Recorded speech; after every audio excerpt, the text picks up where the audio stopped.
We go. Hello, it's Chaplin73 here. Welcome to my channel. I'm here doing another interview with another artist on another day. If you like the previous interviews, please hit the subscribe button now before we start. And I will just say hello to my dog Size. How you doing? Yeah, I'm good, thank you, Darren. Yeah, all good, yeah. Good, good. I've got beer, it's 3 o'clock, so it's got to be a good one, right? Yeah, absolutely, absolutely. So for the sake of the audience who may or may not know you, first question is just that little warm-up question.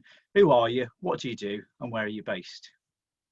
I'm Paul, but most people know me as the street artist My Dog Size. Yeah,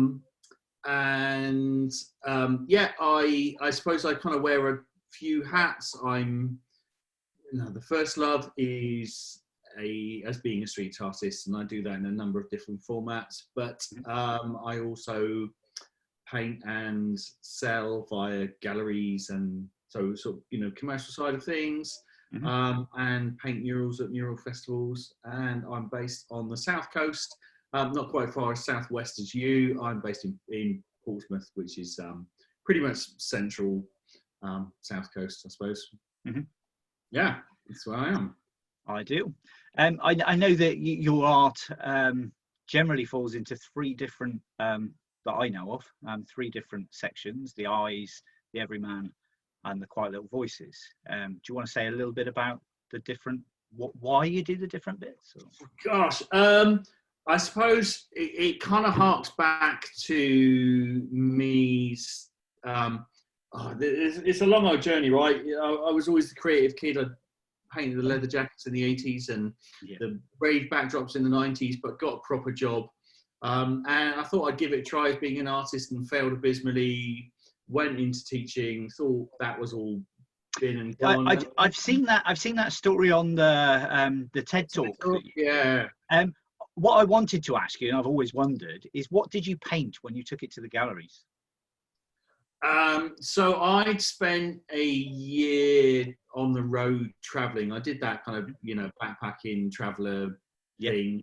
And then very much fell into a lot of New Zealand Maori tattoo art. And so, I came back really, really inspired. So it was nothing like anything you would know as My Dog Size. It was very organic, it was very abstract, but I also had bills to pay, so it was also sometimes landscapes and whatever anybody would pay me for, really. It was a proper mix of everything, but absolutely nothing that you would ever recognise as My Dog Size, because I just had no idea. I didn't come from a graffiti background, although I do remember scribbling in the exercise book when I was, a kid at secondary school. There were graph pieces around, and I had a graph name, and rolled my bit of lino up and did me break dancing on the high street and stuff, and knew of graphers, but I wasn't quite old enough to, grab a spray can. And I always feel it's kind of now, when I look back, I think, missed opportunity. If I got hold of a spray can when I was 12, as opposed to waiting until I was fucking 30 or something, how good would I have been by now? It would have been amazing. But so brilliant. I said there's 3 types. There's actually 4 types, isn't there? There's cans as well, which I forgot, and that was how I first came across you on the Culture Show with your free art. Okay, so it's a strange one.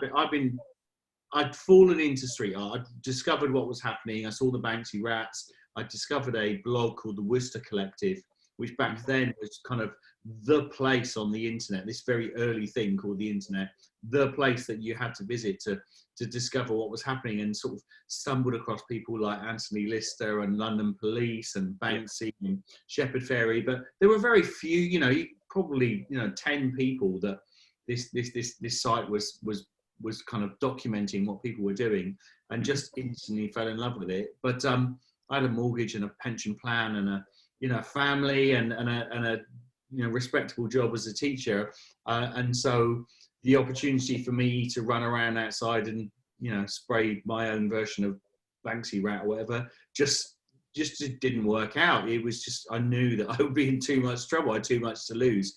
So that's how the kind of Free Art Friday thing started. So it was me, kind of fluffy street art, right? Trying to step into the street art game, but do it in a way that meant that I wasn't going to end up in trouble in the sales overnight, not be able to get to work the next day. And that's what appealed to me when I saw it, to be honest. Yeah, and I think it appeals to a lot of people, and I think that's how the movement itself has grown so massively. Now, I kind of get often sort of cited as like the one that created it, but there were artists before me that were leaving work on the street, and a whole bunch of people at the same time with me that were running these projects where we're creating work and putting them out. I coined the phrase, but it's one of these things that's really, really organic, and I love the way that any community that pick up on the idea make it their own thing. Some people do it regularly, monthly. Some people it's always on a Friday. Some people they just sort of take it on and do it in their own way, which is fascinating. And there hasn't been a city in the world that I've been to where I haven't been able to connect with a Free Art Friday community in some way, shape or form, which is fascinating. Yeah, very cool. Yeah. So that leads us neatly into who or what has influenced your style of art.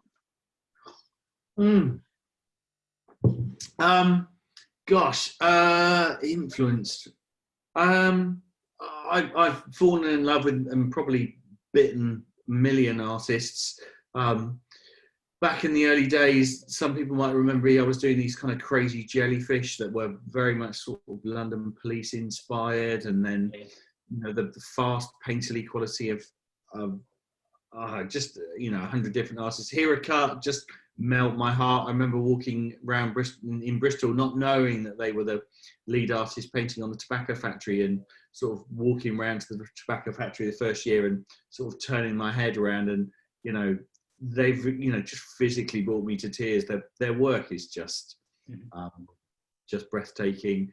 But as far as kind of inspiration, I mean, those are artists that I love, but as far as inspiration, I think it's always, you finish a piece of work and there are things about it that you like, and there are things about it you don't like, right? Every piece of work, you're never 100% satisfied with it.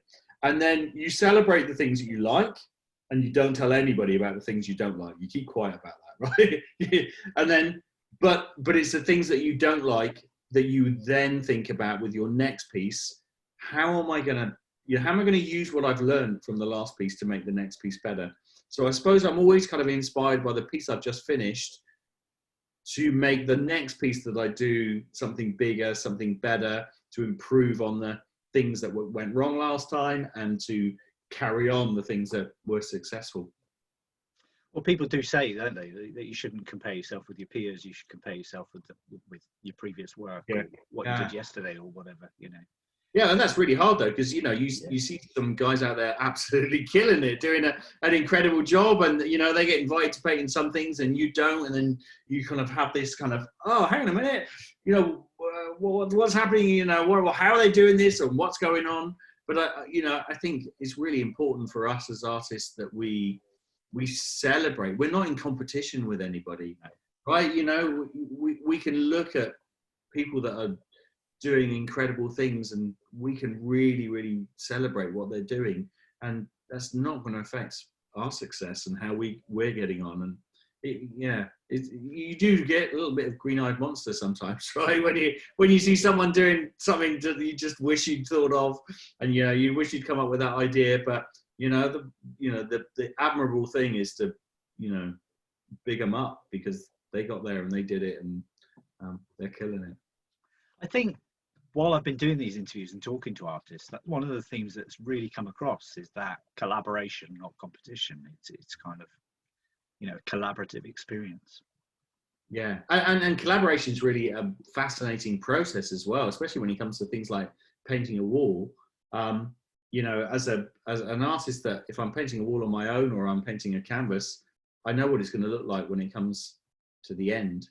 But when you're rocking up and painting a wall with somebody else, you've got no idea what their preconceptions are, what they expect to this wall to achieve. So I've done a few collaborations over the years, sometimes with heroes and sometimes with friends, and and it can be a really, really humbling process. You know, I've painted certain things and then the other artist has come along and painted straight over the top of it, and you kind of have to accept and trust in their vision, and they have to trust in yours. And I always think that collaboration is a really, really fascinating process. I've really enjoyed all the collaborations that I've done, and actively seek to do. So leads me on to the next question. What advice would you give to somebody about developing a creative practice? And I really wanted to look at this from the point of view of the fact that you are a full-time artist, and obviously not all of your time is spent painting. So how much of your time do you actually spend painting? How much of your time do you spend on your social media, that kind of the other stuff, packing stuff up, posting stuff out, planning, all that kind of stuff? Gosh, it's a massive question, isn't it? And then it takes it around packing. One, you've got to do it because it's in you and it's your passion. You can't decide to be an artist because you want to earn some money from it. I've been there and done that, and it doesn't work. You've got to fall into creating something because it's great for shits and giggles. It's something that you just want to do and you get on with. If that works and you've got that passion and you fall into that, then there's a chance that if you keep it going, someone will recognize that, and you do have the opportunity to sort of move it into earning money. I didn't sell a painting until I was 40. I never even attempted to try and do that because I was having too much fun with it. And there is a kind of weird pressure between painting because you love doing it, and then painting because actually, if you don't paint, that doesn't pay the mortgage.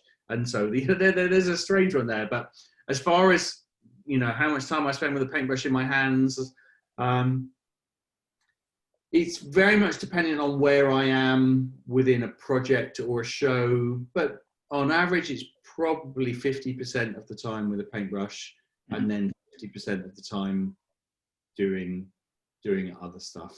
So you're a business, right? You can't just be an artist, just the person that paints the pictures. That would be great if you had a manager and a promoter and someone would put the shows on for you and deal with the sales and build the wooden crates and sort the shipping out and dealing with Brexit and VAT and all that, sort the merch out, design the stickers for you, get the t-shirts sorted out and all those, but we have to do all those things as artists now.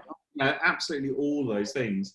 And it's a crazy busy job. You're learning all the time. You're pulling in expertise of people that know how to do these things. And that's been really useful for me, especially now, as my career is changing, that you can call on people that have an expertise and, just use them and try and explore what they can do and what they can add to what you're doing. But social media sucks you in. I spend way too long on it. It's first thing to do when I pick up the phone in the morning when my eyes are still blurry and full of sleep, and probably the last thing I do before I put the phone down, which is, it's not healthy, but it's the business. I can paint a mural and I don't know, 10,000 people can see it in a week. I can put it on social media and 5 million people can see it in a week.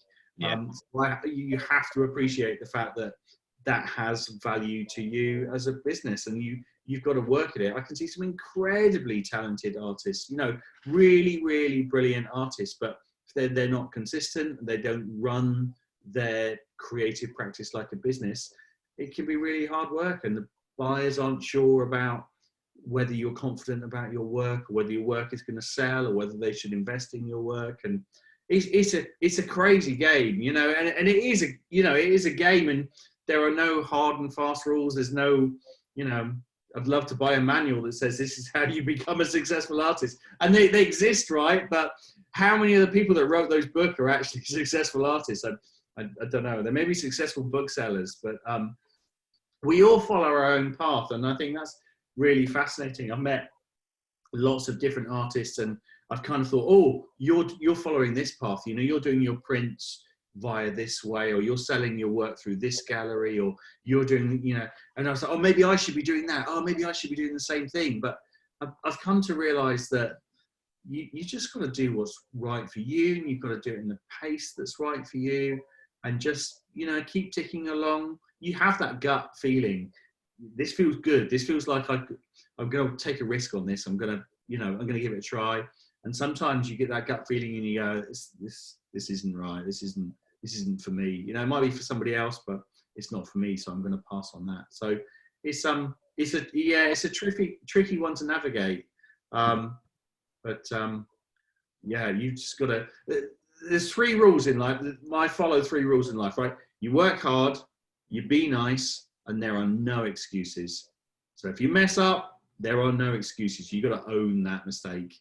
You know, you've got to work hard. There's no, you know, sitting in the cafe drinking coffee waiting for inspiration to exist. So inspiration to hit you, it doesn't. You know, you've got to work hard. You know, and you've got to be nice to people, because what's the point in life if you're going to be a dick? You know, you got to be nice to people. Absolutely, yeah. I get that completely, and I think that's great advice. You know, do what makes you happy, and stick to those 3 rules, and I think, you'll probably go far. Changing the tone completely now. This is a question I like asking people, because I find it quite interesting, the answers.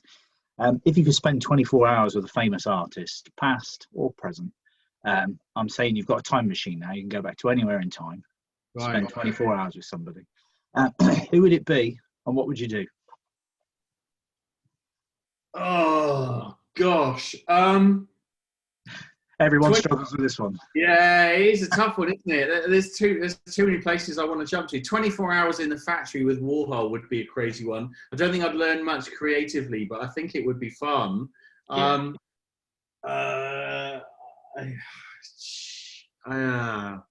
don't know. Can I spend an hour with 24 different artists? I think that would be the thing. No one's ever asked that before. It's like Desert Island Disc, right? Yeah, can I sneak in a penknife? I don't know. I really, really enjoy standing over an artist's shoulder and watching them work. It doesn't matter what their style is, whether it's, you know, related to mine or not.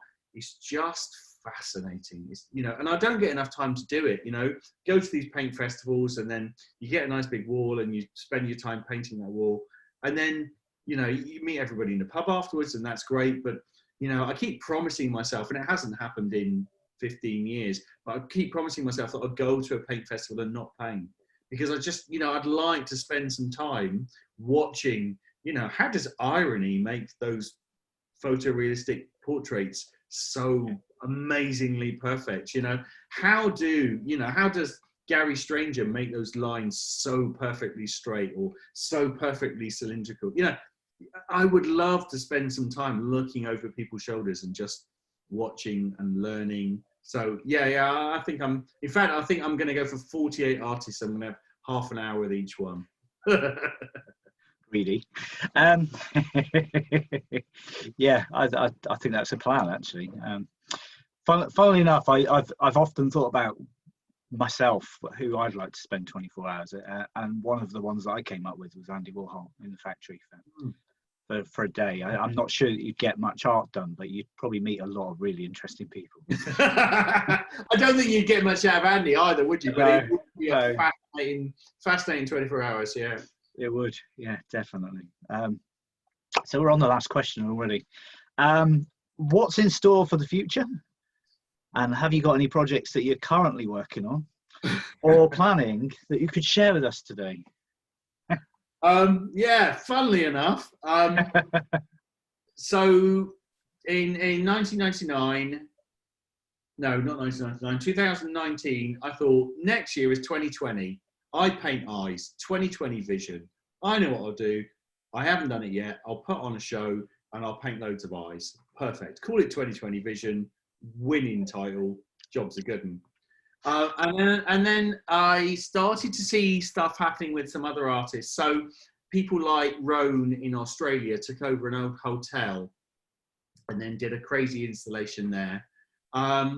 And Flem did Mausoleum of the Giants, where he took over a space and started to, and it made me think about sort of street art and the gallery world. You know, I kind of straddle between two places. I love painting on the street, and I love the fact that you have to create a piece of artwork that works within its environment. But I also take paintings and I hang them in the white cube of a gallery, which always feels a little bit strange, that gallery space. And watching people like Roan and people like Fleas was like, they were beginning to merge those two things together. Take the street art aesthetic, but actually control the space around it.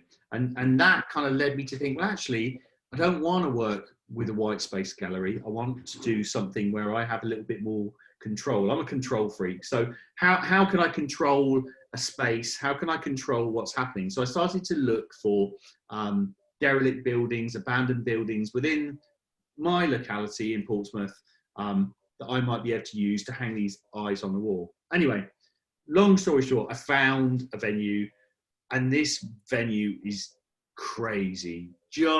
It's once in a lifetime venue. It's 3,000 square meters, so it's kind of like Debenham size, massive, massive building.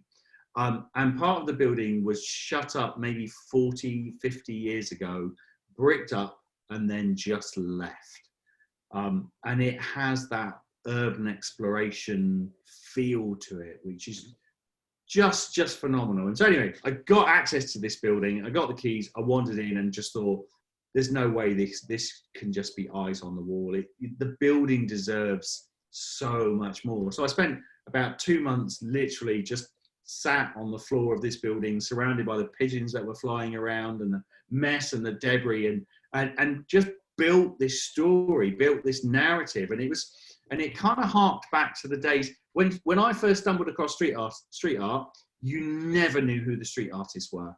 Everyone was anonymous. Everybody were ghosts. Banksy still got it now, but everybody, you never knew who was painting the pictures. You just saw the work. And I really like that. I can't remove myself now because the mural festival game has sort of changed that, and things like this, you're there. But I want to hark back to that. So I've taken my Quiet Little Voices characters and I'm twisting the narrative. So you think it's this guy, Paul, that stands in Upfest in Bristol or Cheltenham or, whatever paint festival and paints the walls. And the show twists that on its head and takes you into a world where My Dog Size isn't Paul. Paul is just a puppet of these Quiet Little Voices creatures. So I made a promise to myself when lockdown hit that there were loads of memes when lockdown hit saying, if you were going to learn Italian, there's no excuses. You got to do it now, right? You're all in lockdown. You always promised yourself you're going to learn to play the guitar or do the piano or whatever it was. Now is your chance to do it. And then when lockdown hit, it was like, right, okay, what haven't I done? What do I need to do? And how do I push the boundaries? How do I take myself to a stage that I haven't been to before? So I've learned how to build 8-foot sculptures and tiny sculptures and work with light and sound, and just trying to kind of push the world of My Dog Size into a way that people won't expect, and to control everything. So it's not just stand in a space and look at a wall, it's step into my head, I suppose, for want of a better explanation. Yeah. Do people really want to step into your head? Well, I do. Yeah, I think those people that come along are they're either gonna step in and feel a little bit uncomfortable, or they're gonna step in and go, okay. I hope it's the latter, but we shall have to see. It's been a crazy 18 months. We've gone from thinking that we'd secured £250,000 worth of funding to have the whole thing pulled within a week. We've done crazy crowdfunders. I've had to find funds. I've learned how to fix roofs and eradicate fleas and rehome pigeons and stuff that was never on the list of what you're going to learn when you're an artist. Yeah, I've gone the whole gambit. But did you see the meme that said if you've spent your whole life wondering how to eradicate fleas, this is the year to do it? Yeah, I'm taking that one off the list. Yeah.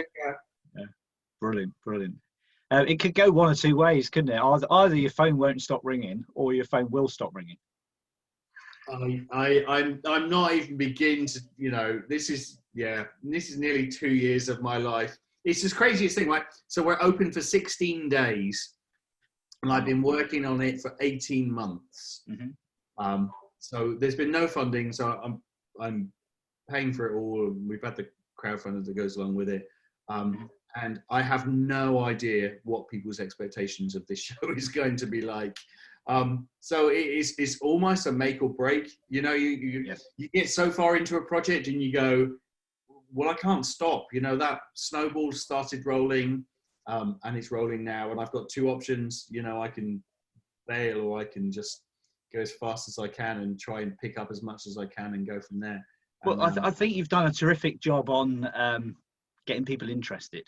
You've I'm really lucky. Got breadcrumbs. I've got such an amazing loyal fan base. Really, really incredible fan base. I put that crowdfunder out, and I climbed out of the bath of tin cans and said, I can't tell you what I'm going to do, but I'm going to ask you to support it. And we raised £50,000 from people who had no idea what the project was, that were willing to jump in and buy a piece of merch, or buy, get something for their reward, but on the understanding that they had no idea what was going on. And so that's because we trusted you to do something fantastic. I hope I can pull it off. But, no pressure. No. So I was working in the building today, and I'm working with the most incredible lighting crew. Just seeing how we can play with light and how light can change and how it can affect sculptural form has been incredible. I just walked out absolutely grinning today, and each of these quiet little voices has a voice, and so I've developed language and voices. I've developed written language and oral language, and we've recorded them, and they all speak, and it's just been really, really fascinating. It's like every single rabbit hole you've ever wanted to go down. You paint a character and go, I wonder what it sounds like. Well, I've spent time actually working out what every single one of those creatures sounds like and what they say, and I've written scripts for them, and it's been really, really fascinating. So my lockdown hasn't been a quiet one, that's for sure.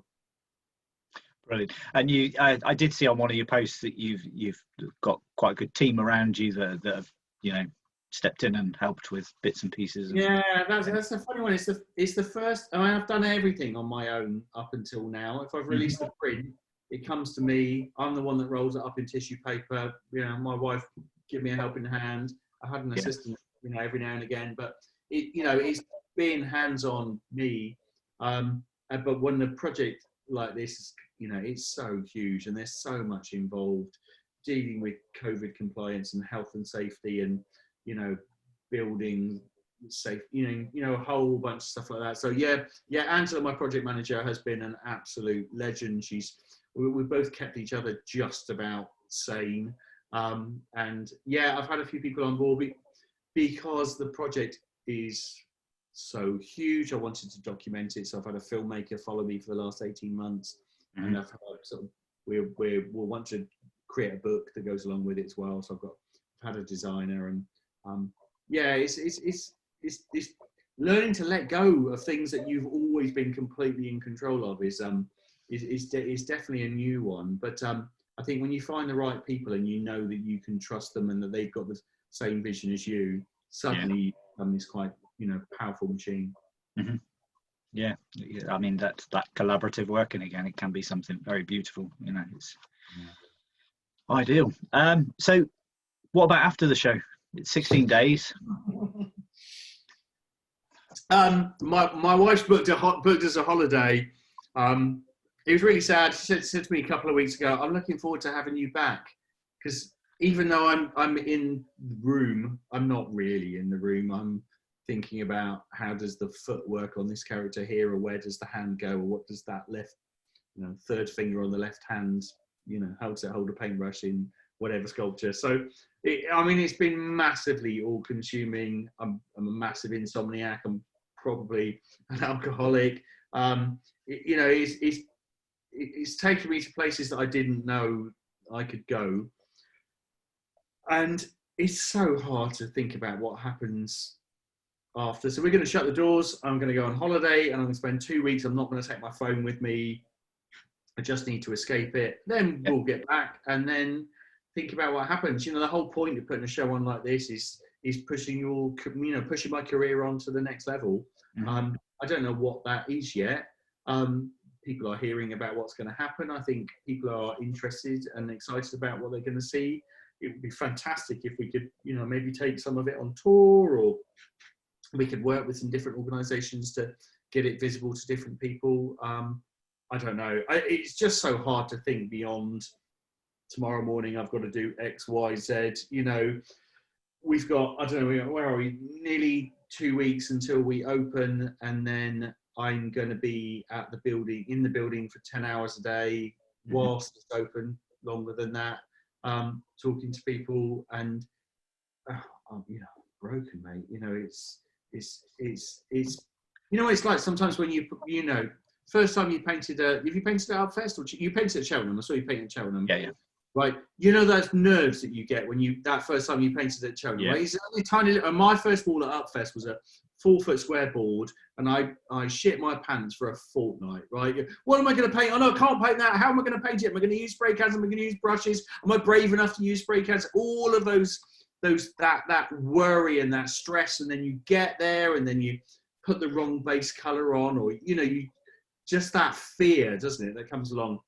It seems like it was supposed to be a 5-month project, and we've been working for 18 months now. It feels like that week before Upfest, but for 18 months.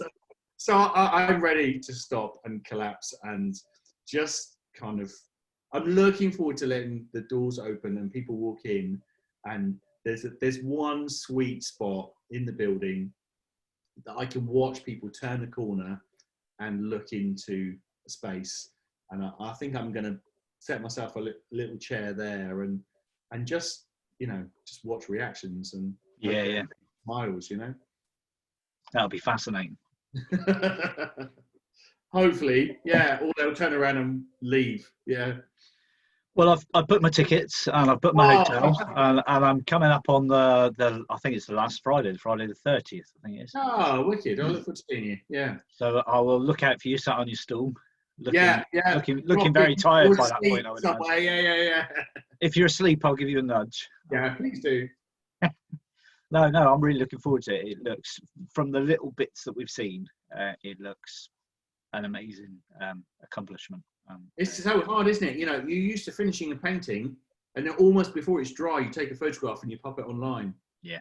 You know, there are pieces of work in this show that I painted well over a year ago, and I've not been able to give anybody any clues with, and that's been a really strange thing to be really, really oblique with my teasers, because I want everyone that comes in to kind of just have that shock of like, oh my God, that's what he's been doing, you know, that's what's been going on. But it goes against everything, you know, in social media of, you know, do something, share it, and I've been holding it back. Yeah, I mean, I know I contacted you a few months ago about doing an interview, and you were like, I can't do it yet because I'll let something out of the bag. Yeah. It's like, I completely understand. That's absolutely fine. So, yeah, I mean, now that people know what to expect, I'm very grateful that you've given me the time of out of your day to do the interview. It's lovely to chat to you. Yeah, it's been good. I will let you get on with your day, let your wife see you for a short period of time, and thank you very much, and best of luck with it, and I look forward to seeing you at the actual event. Brilliant, thank you. No worries. And if you like what you've seen and heard today, then please hit the subscribe button below, and subscribe to my channel. I'm interviewing artists from all over the world.